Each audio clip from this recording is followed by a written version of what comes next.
Hour number 3, welcome to it. On the second full Saturday of this 2024 college football season, live right here on this Saturday on College Football Today. He is the mastermind of the college football pigskin. That is Joe Lisi. He is OK Dubs. That is Kevin Walsh. And I am Ben Stevens. What a monumental slate, and I mean it to the nth degree of that term. 75 FBS college football games on this second full Saturday, the most we will see on any single Saturday for the entirety of this year. Sure, only 2 top 25 ranked versus ranked matchups, but they're both very good, and the whole slate is great as well. We start with some quarterback comparisons here for that top 10 tilt in Ann Arbor, noon Eastern time. It's 10th ranked Michigan, the reigning national champs, welcoming in 3rd ranked Texas. And, Joe, when we look at this quarterback battle, we know what we have with Quinn Ewers, a big game guy last season for the Longhorns, leading them to a conference championship, throwing for a Big 12 title game record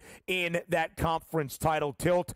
And, of course, he is back at the helm. For Michigan, there's more quarterback questions. Out of nowhere, almost, Davis Warren earns the starting nod for the season opener against Fresno State. A great, great story. Diagnosed with leukemia back in 2019 when he was in high school. He played in a high school football game 7 months later, beating that vicious disease. Earned a walk-on spot for the Maize and Blue, and then a scholarship under Jim Harbaugh. Was the Week 1 opener for the reigning national champs, but it was a mixed bag through the air for the Maize and Blue. What do you think we see at the quarterback spot for Michigan today? Short to intermediate throws, and I'll break this game down, and Kev is going to love this in regards to a college basketball game, right? We have Texas with the Ferrari and the weapons. They want to push tempo, get this running in terms of transition, get this game into the 40s. And we have Michigan that wants to play a half-court type of game and run it, sustain drives, and keep Quinn Ewers on the sideline. So ultimately, it's going to come down to the Michigan rushing attack. If they can sustain drives and get this 5 yards per rush the way they did for much of their season last year, where they average $169 per game, they're going to be in this matchup. Yours will be around his number, most likely under it, because you won't have multiple opportunities. And then Michigan will have an opportunity to pull this game out. Again, they have to play a perfect matchup, and that defense needs to force Quinn Ewers to methodically work down the field. I like Michigan here. I don't love it. I loved it earlier on. Yeah. I like it, but it is relevant on the rushing attack today with Donovan Edwards. Well, this is why, and look, I'll probably end up wrong, but I still really feel like Alex Orji can start this football game. And I think, if anything, we may end up at the end of the game be like, wow, they used Alex Orji more. And I know we just did our pay dirt picks. He's plus 450 to score a touchdown. For sure. Even if I'm way wrong, he's going to be in there around the goal line. It's how he ended up throwing that touchdown last week. If you look for Michigan, you want to keep the ball on the ground regardless. That is your bread and butter. And I know that last week's performance against Fresno, it was 16-10, but even just through the box score of it all, I didn't leave concerned, because in the trenches, up front, they ran for $148. Fresno ran for 9 yards. Okay, Mikey Keene, negative 30 yards. Yeah. Fine. Okay, the running backs did not get loose at all.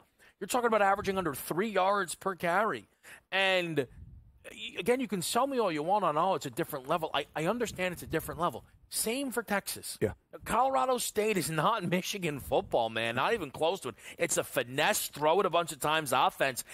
That's almost one of the tough parts of it for Texas. The team they just played couldn't be more different than who they are going into this week. And Michigan had the second-best passing defense in the country last year, only allowing 153 yards per game. They faced 200-yard passers, and not till late in the year. Talia Tagovailoa for Maryland, Kyle McCord in the loss for Ohio State against Michigan, and Michael Penix Jr. in the national championship. But by no means was it a really prolific or even efficient game for Penix Jr. Now, Mikey Keene did throw for 235 last week for the Bulldogs, but only a touchdown to 2 interceptions and just 6.5 yards per attempt. It is going to be very difficult for Quinn Ewers today.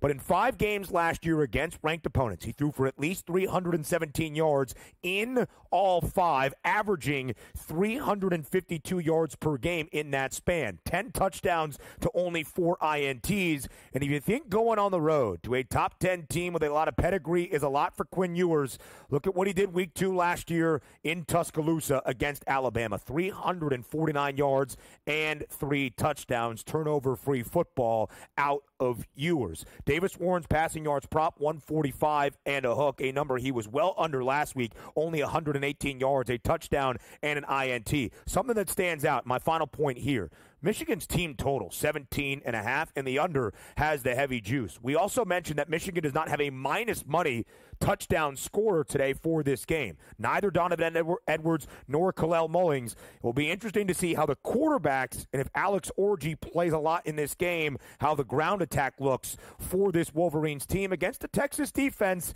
that did allow a Colorado State player, Justin Marshall, to run for more than 100 yards last week. Let's go to what could be one of the better quarterback matchups we might see all year long. Tonight in Lincoln, you said it, Kev, and it bears repeating. Dylan Raiola, as a true freshman last week for Nebraska, 238 yards, the most for a Nebraska quarterback since 2022. He could be a future top 5 or number 1 overall pick. We expect that to be the case for Shedeur Sanders in the 2025 NFL Draft. 306.5, his prop today for Sanders against this Nebraska defense. Yeah, I'm on Raiola here. It's one of my favorites of the entire slate. 234-plus passing yards at minus 120. You can get him to throw for 300 at, I believe, 5 to 1. You can kind of, you can slap some of those boosts on it, if you will. Nebraska was running with a lot of tempo in week number 1. We know Raiola's special. North Dakota State. Yeah. I was on the under for the quarterback at like $144.5.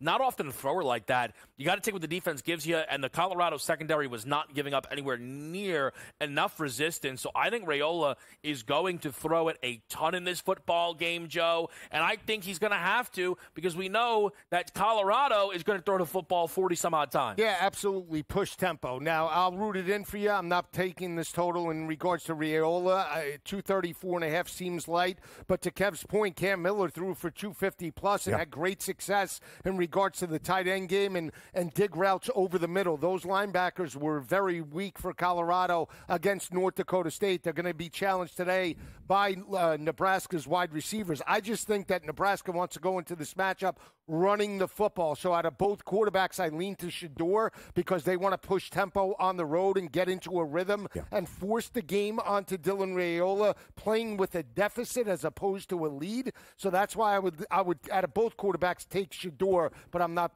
playing it. Shedeur Sanders last year in Boulder against the Huskers, 31 of 42, 393 yards and 2 touchdowns. Leading receiver for CU that day, Xavier Weaver. He is no longer there, but Travis Hunter, 73 yards on only 3 grabs, and Jimmy Horn did have 8 catches for 64 yards. Quarterback matchup today in Charlotte. A couple of newcomers at least in these spots. Nico Iamaleava, a top 25 tilt, his second start of 2024. A higher passing yards prop, Joe, than that of Grayson McCall. A little bit shaky last week against Western Carolina until the fourth quarter. 26 of 40, 318 yards, 3 touchdowns, but an interception. Who do you give the quarterback edge to tonight in Charlotte? Well, the edge in regards to the yardage props, I go with Grayson McCall. I actually took it at plus money. 250 plus, I think, is necessary for NC State to be in this matchup. I think Nico might be around his number, but they're going to run it with tempo with Dylan Sampson. They have success. They're going to continue to run it and wear down NC State. And if NC State's playing with a deficit, that's why I think Grayson McCall gets through his number. So I'm all in on McCall tonight. Lower on McCall. That's why I'm on under 61 in this game. Just doesn't have reps at this level here. It's why I'm lower on NC State this season. I'll just say for Nico, and this is going to be a really big test, I think he could easily be one of your 5 best quarterbacks in the country, but this will tell a lot. 314 yards, 3 touchdowns last week against Chattanooga. Plenty more here up next.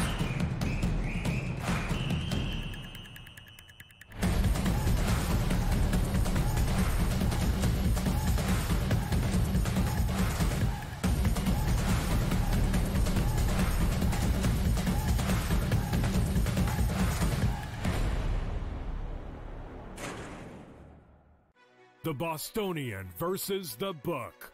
Would it make you feel better as a bettor or as a sports fan if they said after the game we were trying to cover the spread? Oh, God. To say it out loud? Oh, my God, no. So what, to say it out loud? Oh, my God. You can't say that out loud. No, you can't do that. Okay, so what is the big deal either way? Oh, play the game the right way. The Bostonian versus the book. I feel like the first person to take a kicker in fantasy football is somebody that feels like, man, I had a really bad draft. Let me make sure I get the best kicker. That's the way I've always looked at it that way. Like, oh, I did so bad, so let me take Justin Tucker. The key for me is, though, I make marks. Okay, this guy, I'll highlight him because I don't want 3 or 4 of these guys. I draft 3 or 4 of these guys and they all get hurt. I have no one to blame but me. Fantasy Sports Today, only on SportsGrid. When you're really, really amazing like this, people kind of take it for granted. Same with Ohtani, right? People will sort of see, oh, Ohtani did this, Ohtani did that, and it sort of, becomes normalized a little bit. But to put in context, Aaron Judge joins the 1,000 hit club, reaches, gets it done. So earlier this month, he was the fastest player to reach 300 home runs ever. Sports Rage Late Night, only on SportsGrid. Let's go. Welcome to the Live Golf Team Championship. The golf has been mesmerizing. They are the Live Golf Team Champions.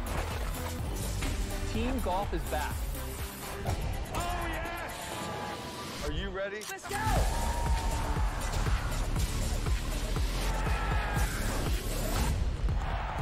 That's what champions do.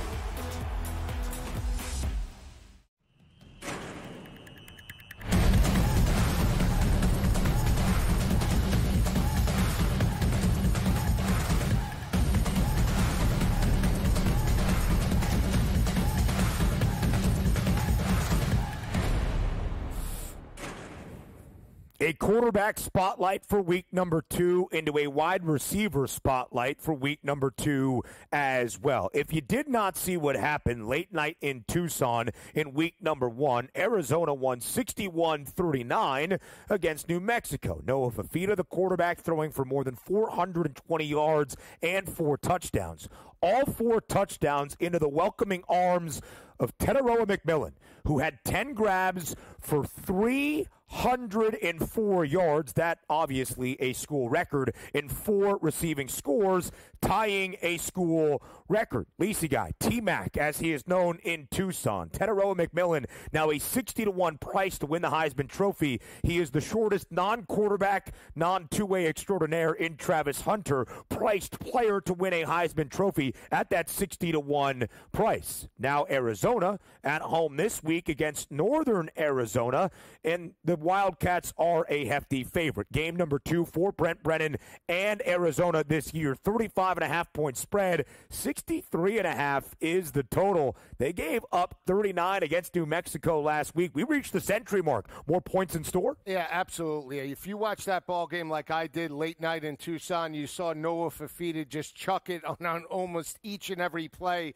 They didn't utilize the rushing attack till about 10 minutes left in the fourth quarter. McMillan reminds me, guys, of a young Mike Evans playing out of Texas A&M. That long body type, he can catch the football at its highest point. The yards after catch, phenomenal. And I don't think it stops today. It's all Arizona. Brett Brennan is trying to get a pulse of this team, establish this team in the Big 12.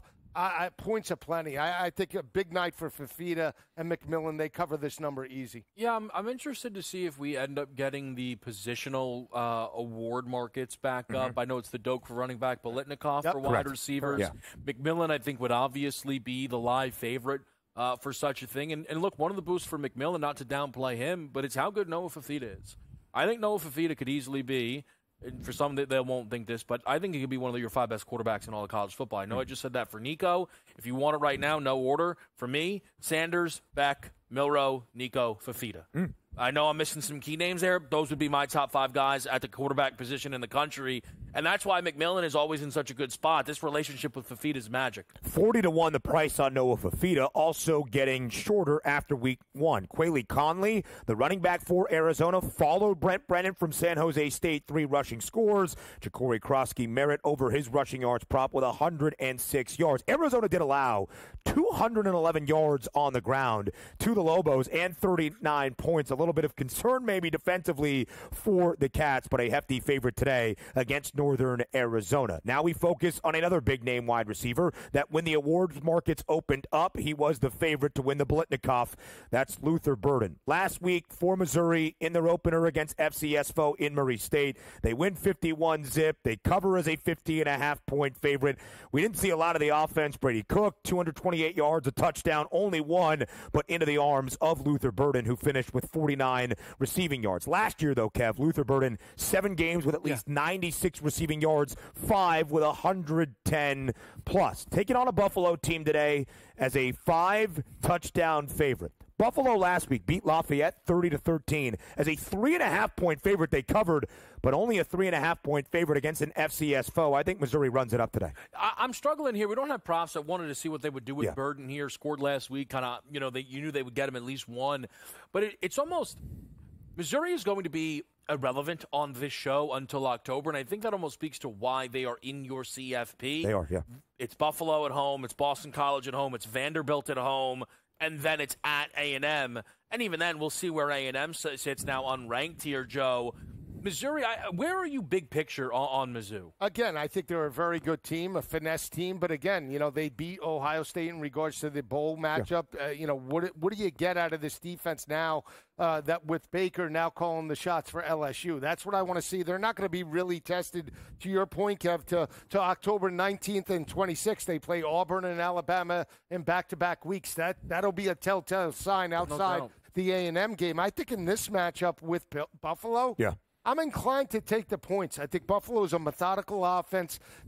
We know that they're going to score Missouri in the push tempo, but I am definitely taking Buffalo with the points in regards to this matchup, and I would lean under the 52.5 in regards to the total. The Bulls not bad against the pass last year. We know how wacky Maction can be, so it's not a conference where everybody's airing it out necessarily. 4th best in the MAC, but only allowing 187 yards per game. Worst rushing defense in the MAC last year, though, for Buffalo, giving up more than 180. Could be a good opportunity, Lisi, for the 2 new transfer running backs in Columbia. Marcus Carroll coming over from Georgia Tech, and Nate Noel coming over from App State to have a big day on the ground. Ohio State knocking off Akron last week, 52-6. They did not cover as a pregame 49.5-point favorite, but did score 52 points. Lisi guy, last year, Ohio State only scored more than 42 points once. Week 3 against Western Kentucky, they scored 63. I made the point. The Buckeyes averaging less than 35 points per game offensively last year for the first time since 2012. So 52 points, solid. Will Howard, solid. Ground game could pick up a little bit with Travion Henderson and Quinshon Judkins, but what a welcome to college football for one of the most talented wide receivers in the country as a true freshman. Jeremiah Smith, 6 grabs, 92 yards, and 2 touchdowns. You can see here, Joe, against Western Michigan, Ohio State, 37.5-point favorite. Yeah, Western Michigan did cover against Tyler Van Dyke in Wisconsin, 23.5-point dogs. We did the numbers last week, Ben, with Ohio State, dominated MAC opponents heading into that matchup, 14 straight and won by an average margin of 41.7 points per game. But, Chip Kelly understanding those new pieces, Travion Henderson, Quinshon Judkins, Howard, how do you utilize them all? They got the kinks out in regards to the Akron game. This total, 50, whatever it is, I love the total today. Yeah. I would take the points with Western Michigan, but give me the total over today. We never really got to this kind of last week, even in the recaps. All in all, Ohio State-Akron to me is a wash, right? It's a neutral game. But if you said, hey, higher or lower you have to pick, from what Ohio State did, it would be lower. All this talk about, they're so pissed off, they're so motivated. Akron scores on the opening drive. That rubs me the wrong way. The backfield was fine, but it was even you hear and you're like, everything was fine. Yeah. Jeremiah Smith looks amazing. He had more targets last week than Emeka Egbuka, which stood out more than anything to me. I wonder if he really is wide out one. September easy for Ohio State. A bye next week, and then Marshall. More on college football today next.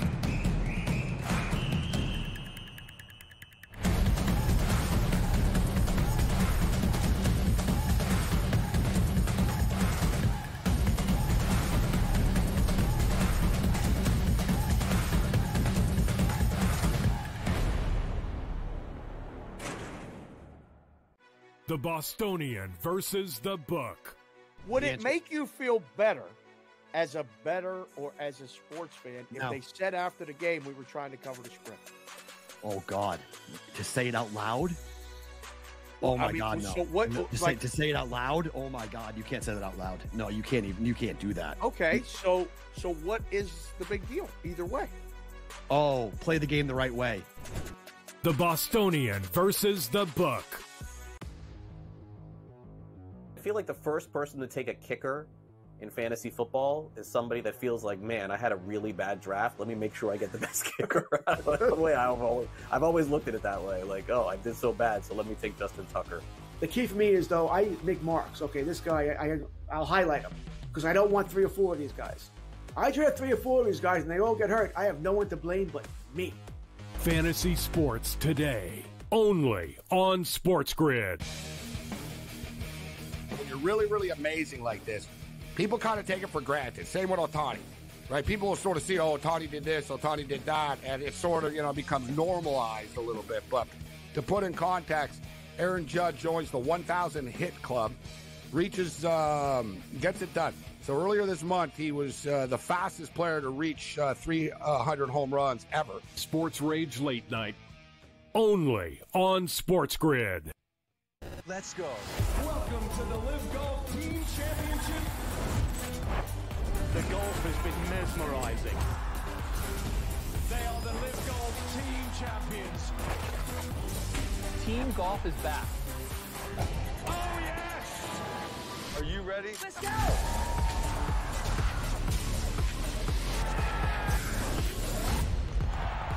That's what champions do.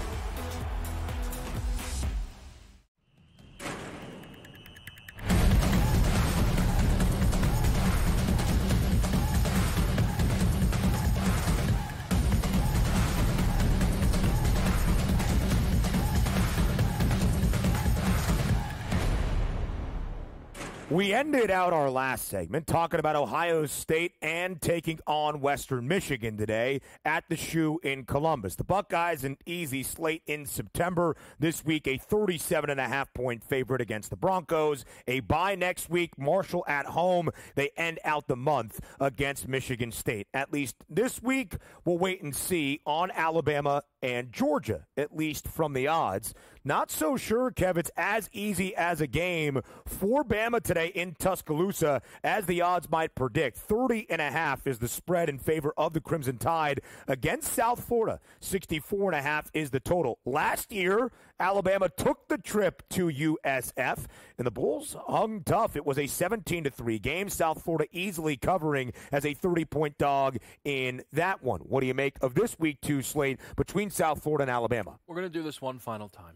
All right? And I promise I'm not mad at you. It's funny how many times I have to do this to you. Yeah. I'm not mad at you. Okay, good. Thanks. I'm going to do me a favor. Read the 2 names that played quarterback in that game for sure. Alabama. Ty Simpson, Tyler Buckner.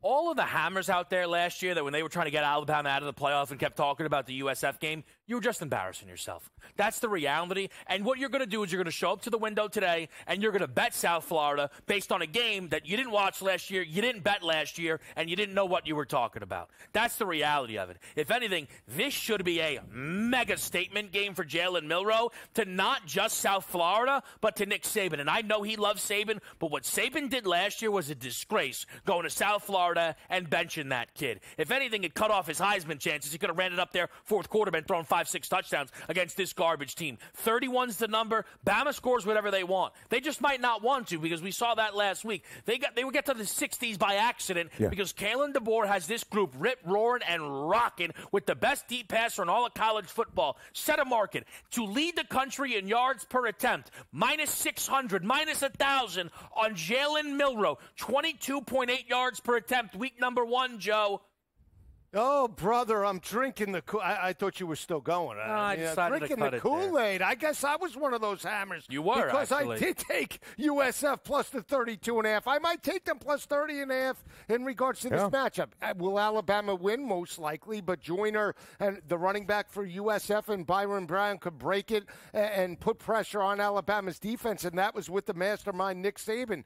Brown rushed for 170 yards in regards to that matchup. It was a wet track. I understand that. They contained Western Kentucky.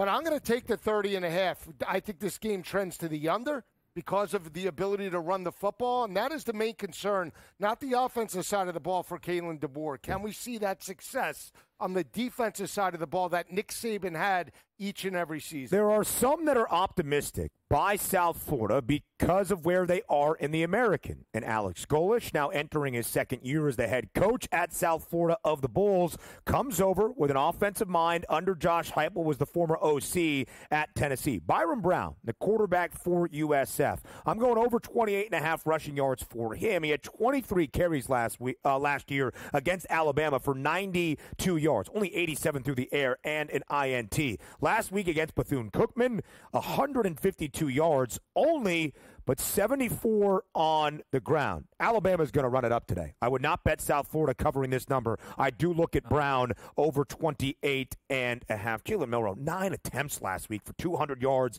and 3 touchdowns. Speaking of young wide receivers, Ryan Williams, more than $120 as a true freshman and 2 touchdowns. Georgia, Kev, 54.5-point favorite today against FCS foe Tennessee Tech. Yes, you get to come down from the thrashing of Clemson last week in Atlanta. That line even working in favor of UGA. Can they cover by more than the half-century mark? So they have 2 wins in the regular season by 55-plus in the last 3 years.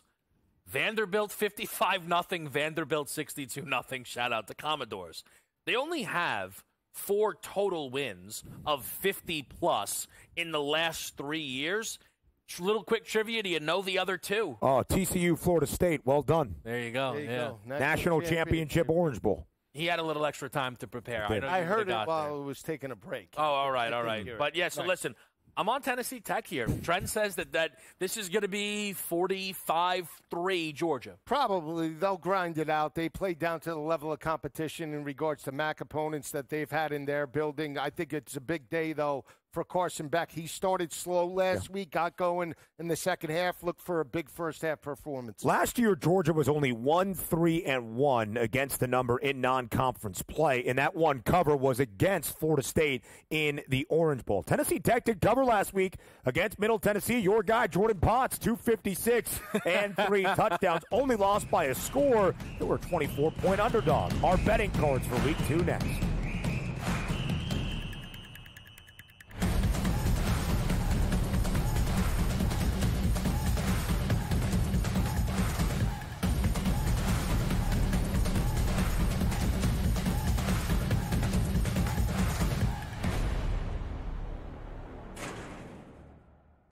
The Bostonian versus the book.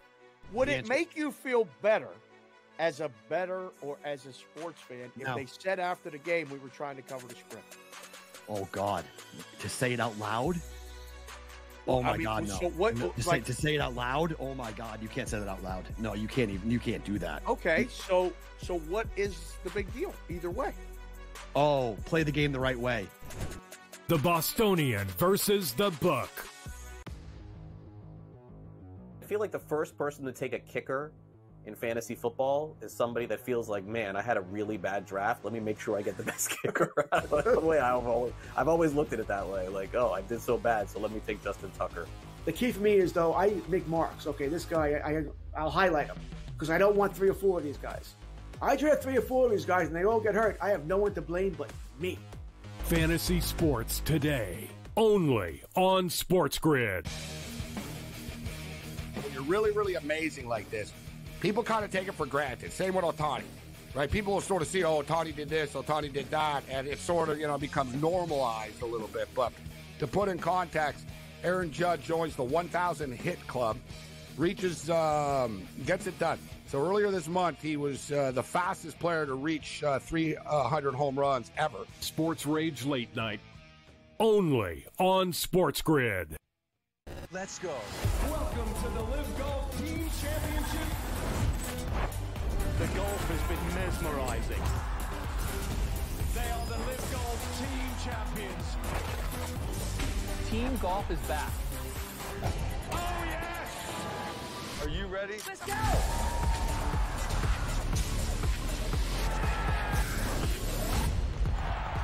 That's what champions do.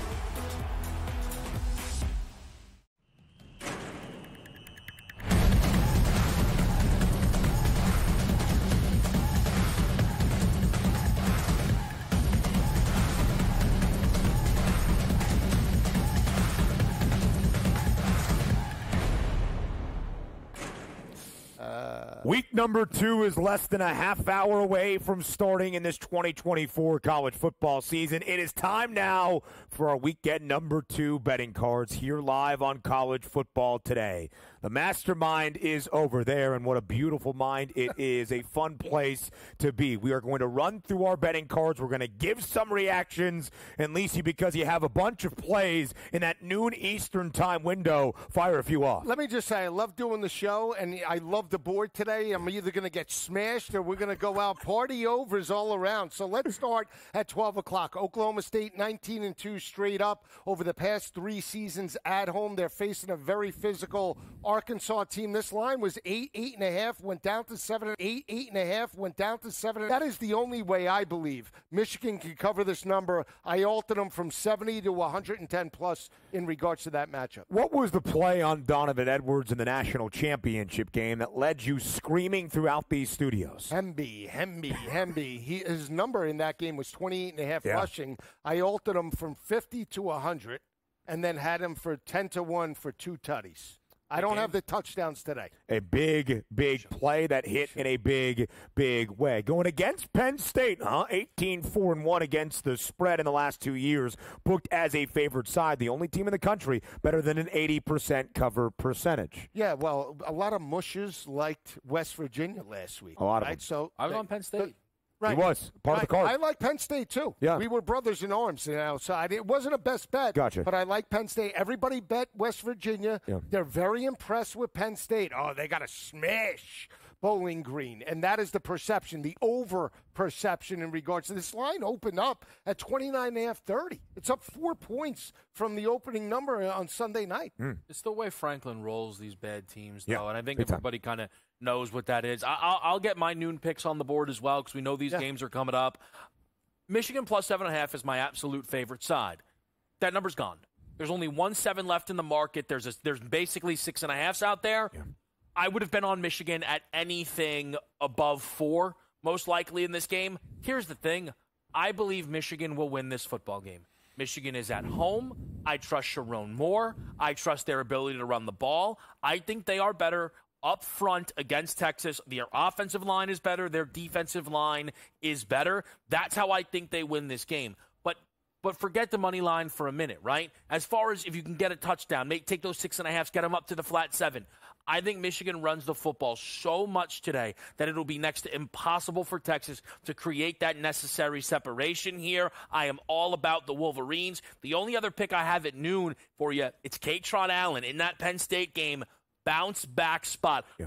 I don't know if we'll see a better bounce back spot this season as far as Katron Allen goes. Last season, only 2 games under 50 yards rushing. That's what he had in week number 1. The follow-up games were 68 and 81 yards. He has a 61.5 prop. He did not miss that type of number last year in consecutive games at any point. And this number is 16 yards lower than where Nicholas Singleton's prop is, despite the fact that there's still every indication it is a split backfield between Singleton and Allen against Bowling Green. They will get Katron Allen rolling here, Ben. I completely agree, Kev. Nicholas Singleton got the headlines last week, 113 yards on the ground, or 114 and a touchdown, 13 carries. But Katron Allen, although it wasn't as prolific for Penn State, still double-digit attempts, still 10 carries last week. They're not moving on from this split backfield that we have seen in State College the last few years. My only play in the noon Eastern window is Jaquindon Action Jackson. When I put this in to our rundown for all of the notes yesterday, 55.5 was the number for the Arkansas running back against Oklahoma State. It's now up to 64 and a hook. Still bet it there so Joe and I can be brothers in arms, and he is thrilled about it. 88 yards on the ground last week for Arkansas against Arkansas Pine Bluff. But more importantly, Joe, as you know, the Pokes, one of the 5 worst rushing defenses in the Big 12 a season ago. Ollie Gordon, the second number, where I wanted to look first against a bad Arkansas rush defense as well, 130.5, just a little bit too steep. I think you find value in Jaquindon Jackson. All right, Lisi, your plays for the remainder of this Saturday slate. Yeah, really, the only play for me at 3:30 is Baylor. Dequan Finn, to me, is the difference. I think Dave Aranda has a great game plan, played this game very close, and I'm just not sold on Utah being a complete team or the best team in the Big 12. I really like the late slates as well. Houston plus the 27.5. staff. Willie Fritz understands and knows how to go up against Oklahoma. Almost led the upset a couple of years ago. I do believe in a bounce-back spot for Donovan Smith and this team in terms of new scheme, week 1 to week 2 type of progression. I think you'll see that out of Houston. I think they're live today. Clemson minus the 17 over App State, 58-3 straight up at home in Death Valley since 2015. Bounce-back spot for the Tigers. And then Wake Forest, sneaky play, 5-0 over the last 5 meetings against Virginia. They haven't played since 2021. They've won those games by an average margin of 12.2 points per game. Virginia was an atrocious team on the road last year, guys. 1-5. The only victory came against Drake May in North Carolina. I think they're up against it. The fact that it's almost pick 'em, I'm laying it with Wake Forest. And then Texas Tech tonight, I think is live. Bing, bing, bing. Best team in the Big 12. Best team in the Big 12. Best team in the Big 12. I said it. I took it at 10-1, 14-1, 18-1, and 22-1. They don't look like they'd be the best team in the Pac-12. I mean, this is a lot of belief. A lot of belief in a team that was nearly upset at home by Abilene Christian because they had the stones to go for it on a 2-point conversion. You're lucky Maverick McIver's not playing for Wazoo, but John Mateer is. Love the over in that game. 66.5, late night on the Palouse. The rolling wheat field. It looks beautiful on the screen. Oklahoma under Brent Venables, by the way, since 2022 as a home favorite. Just 8-5 against the spread. It's now 4 touchdowns in favor of OU. Kev, you want to get us started? Yeah, let me just throw this DeQuan Finn pick on the board for everybody here. His rushing prop is 18.5. Prop-wise, it's my favorite number on the board. Last week, opening drive, 39-yard rushing touchdown. Yeah. He finishes with 19 yards. I know that stresses people out. That's why we are getting the number that we are getting. I went through the box score. He lost 11 yards on a sack, and then there was a fumble where he was credited with 12 lost yards. Listen, that stuff happens. They're also playing Tarleton. He wasn't running as much as he will against power teams. At Toledo, 2 games against big-time opponents. Illinois, he runs the football for 75 yards on 19 true carries. It was 20. There was 1 sack. And then he had a game against Ohio State on the road in Columbus. 7 carries, 70 yards. I think DeQuan Finn smashes this 18.5 number. I had some, tokens sitting around. I took him for 50-plus yards at 9-1. I think that DeQuan Finn can bury this number here against Utah, who last year let Sawyer Robertson run for 19 yards. The Toledo transfer in a very big spot for DeQuan Finn. There should be a lot of pedigree and experience today at the quarterback position. Cam Rising on the other side. I've got a prop on Rising we will give out on the other side of the break. Kev will dive through the rest of his betting card for week number 2. I'll give some thoughts as well. I don't know how this happened. I'm up to 8. That's not often a good thing. I try to limit it to 5 or 6 to really hone in, but I like the board as well. You like the board. You like the board. We love the board for week number 2 of the 2024 college football season. It continues next on CFT.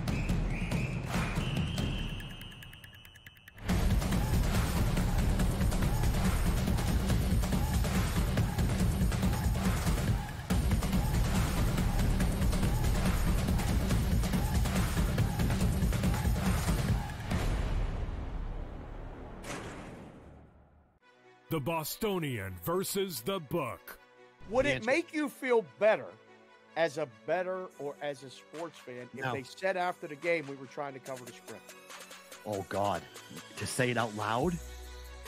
Oh, my God, no. So what, to say it out loud? Oh, my God. You can't say that out loud. No, you can't even. You can't do that. Okay, so what is the big deal either way? Oh, play the game the right way. The Bostonian versus the book. I feel like the first person to take a kicker in fantasy football is somebody that feels like, man, I had a really bad draft. Let me make sure I get the best kicker. The way I've always looked at it that way. Like, oh, I did so bad, so let me take Justin Tucker. The key for me is, though, I make marks. Okay, this guy, I'll highlight him because I don't want 3 or 4 of these guys. I draft 3 or 4 of these guys and they all get hurt. I have no one to blame but me. Fantasy Sports Today, only on SportsGrid. When you're really, really amazing like this, people kind of take it for granted. Same with Ohtani, right? People will sort of see, oh, Tony did this, oh, Tony did that, and it sort of, becomes normalized a little bit. But to put in context, Aaron Judge joins the 1,000 hit club, reaches, gets it done. So earlier this month, he was the fastest player to reach 300 home runs ever. Sports Rage Late Night, only on SportsGrid. Let's go. Welcome to the Live Golf Team Championship. The golf has been mesmerizing. They are the Live Golf Team champions. Team golf is back. Oh, yes! Are you ready? Let's go!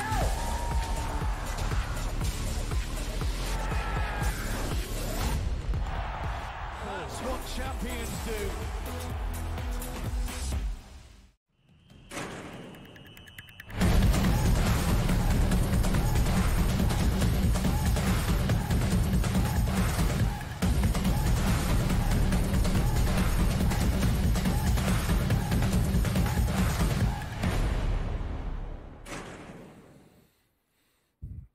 Games kick off in week number 2 on this second full Saturday of the year in just over 15 minutes. So we've got plays to give you here before we talk our marquee matchups and our games of the week up next. Kevin Walsh, please continue with your betting card for week 2. All right, we're on Nebraska's quarterback Dylan Raiola for 234-plus passing yards, minus 120. I just do that because between books there, it's all a little bit odd, but that's the DK stuff now. But that was still the best number that we could find.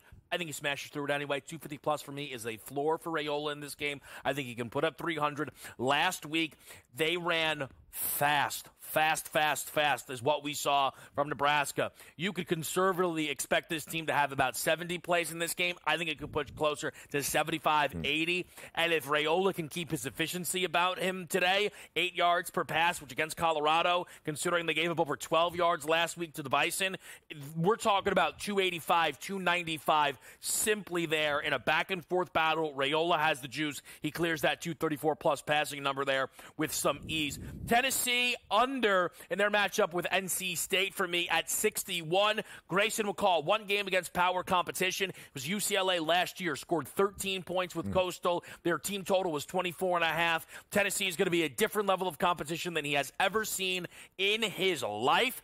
Nico could struggle a little bit as well. Toughest game he's played here, NFL Stadium, basically a road game in Charlotte where the Panthers play their football there. Not that Nico's going to be terrible, but we saw Hendon Hooker struggle when they went to Pitt. Could be a similar spot there for Nico, just a little bit less than what we're used to here. We play this game under 61. I'm on the Broncos, Boise State, plus 19.5. I know people trying to buy low on the Ducks, but I think this is a good buy low spot still on Boise, whose defense will play with their hair on fire after getting rolled last week, and knowing they can rely on Ashton Genty to run the ball, burn some clock, keep this close. For Boise State, keeping it close is important because they're going to want that G5 bid when we're getting in deep into this season, committee time, battling with the Liberties, App States, and Memphises of the world. Covering here is important for Boise State. Under 52.5, Clemson, App State. Last week's total is 49.5 with Georgia involved. I know people will say Bulldogs defense. I say Bulldogs offense here.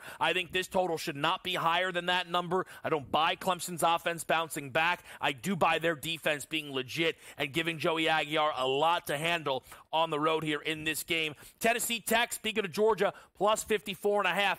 3 years, the regular season, only twice have we seen Georgia win by 55-plus. Both times it was against Vanderbilt. And then the other two spread picks I've played, Houston plus 28. Willie Fritz step-up spot. He's coached against Oklahoma in Norman before. This team absolutely must bounce back from what we saw last week. And don't buy too much into that 48-point win for Oklahoma against Temple. The number was 43.5. The Owls are garbage this year. Houston covers. So does Illinois, plus 4.5. I think they win that game outright against Kansas. Lower on the Jayhawks this year. Spreads move too much just because Jalen Daniels is healthy. He was healthy last year at home. It was 3.5. Now we're getting 4.5 in Champaign. KU did win that game 34-23. It was really the only fully healthy game we saw out of Jalen Daniels last year. Devin Neal, $120 on the ground. Daniel Highshaw, nearly the central century mark as well. If you want to be optimistic about the Illini, first and foremost, under Burt,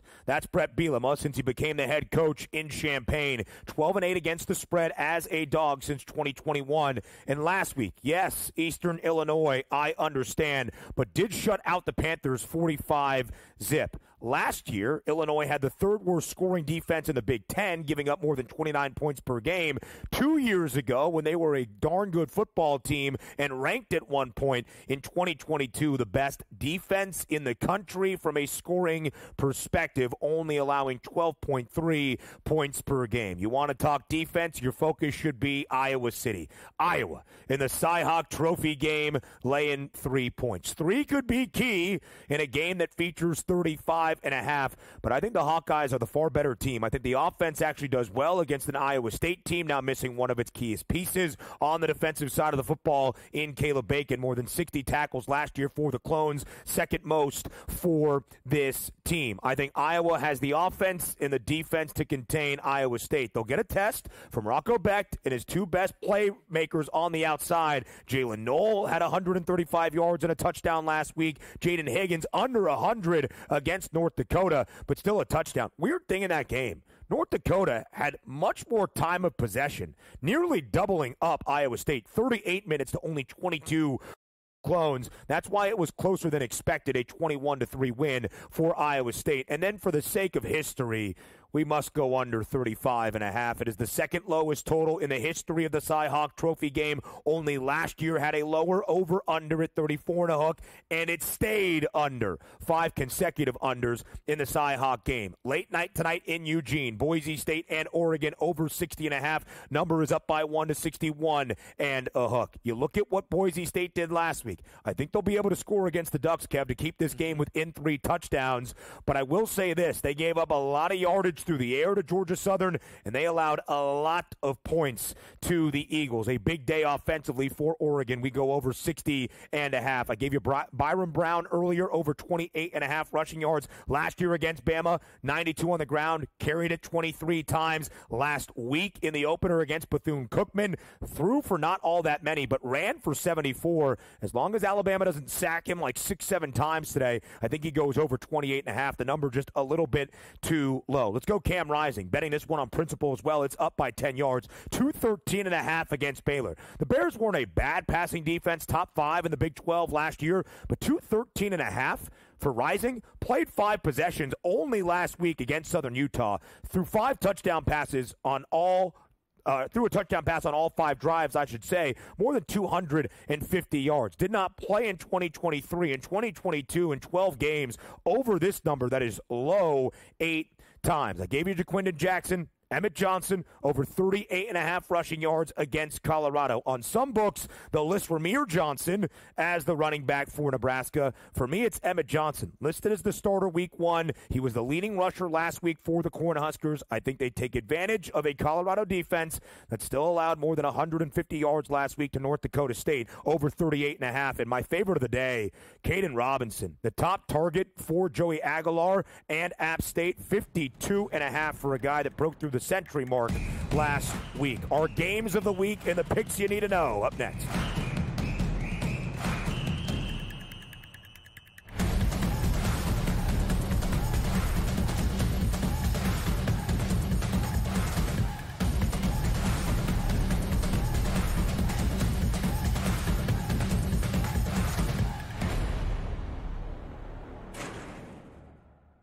The Bostonian versus the Book. Would it make you feel better as a bettor or as a sports fan if they said after the game we were trying to cover the spread? Oh, God. To say it out loud?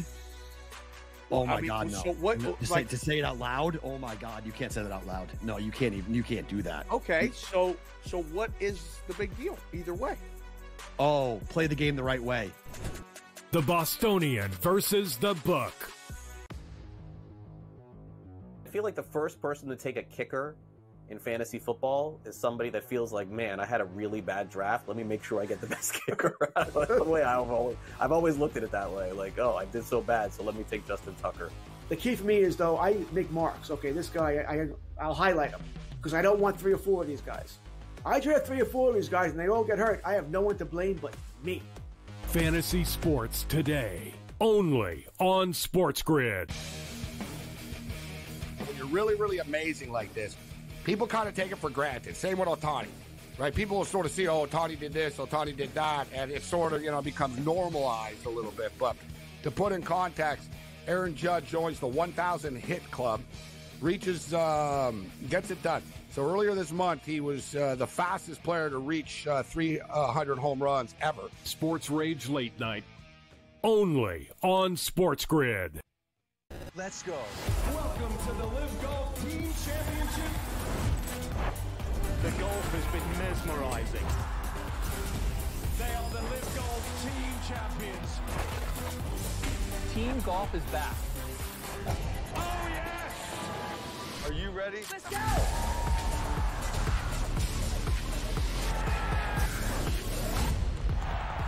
That's what champions do.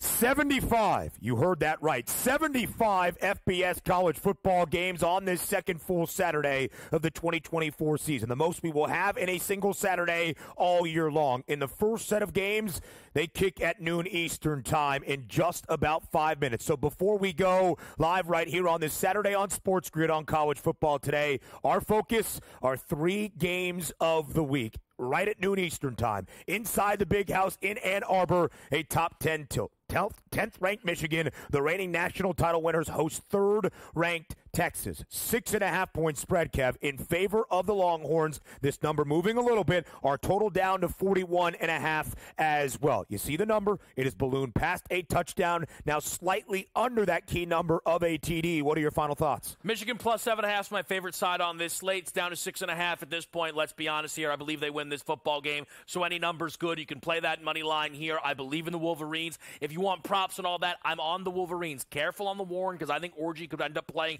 a lot more than everybody else anticipates here. Run the ball.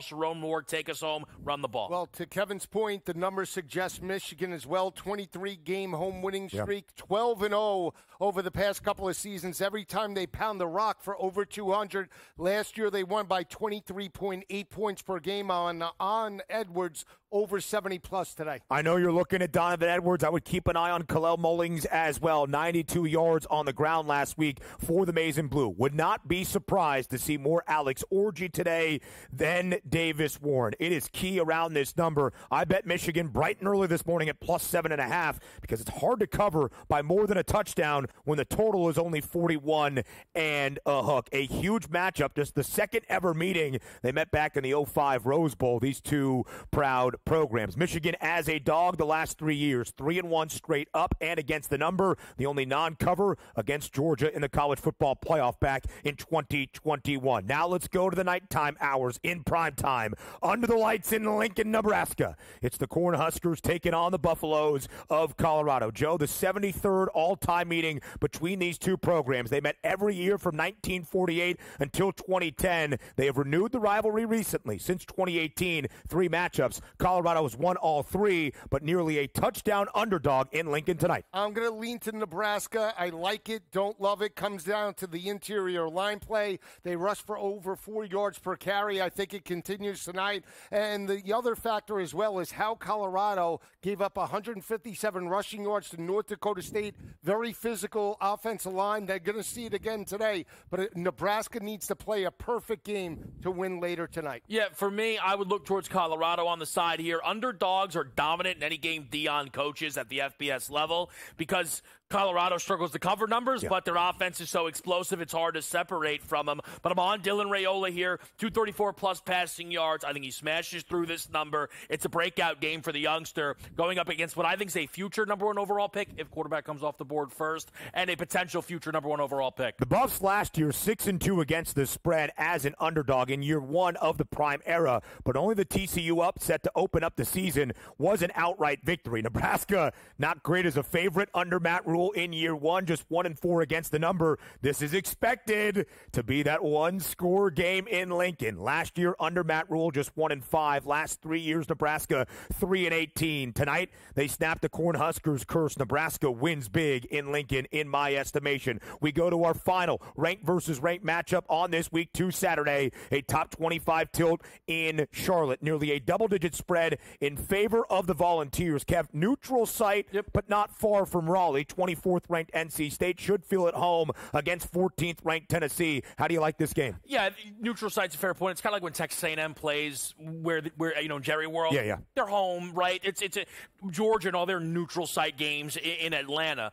But I would lean towards Tennessee here. I do think they are comfortably better on both sides of the football. This NC State defense lost a lot with sending Peyton Willis to the NFL. It's going to allow Tennessee to potentially still take advantage. Despite that, my play is under 61 in this game. Don't trust McCall against a power competition level of a top 15 team in college football like Tennessee. And I think Nico relatively plays one of his lesser games we'll see all year long due to the spot and time of year. Intriguing. I like NC State with the points. I don't know if they win it. It comes down to the experience of Grayson McCall. I go over the 240.5 in regards to that number.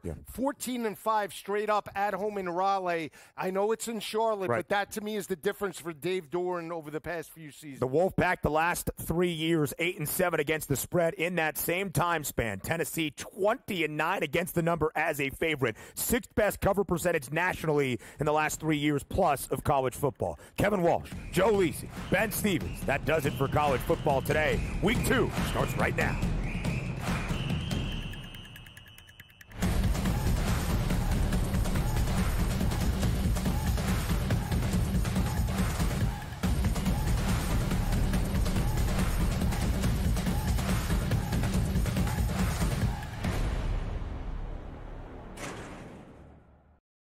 The Bostonian versus the Book.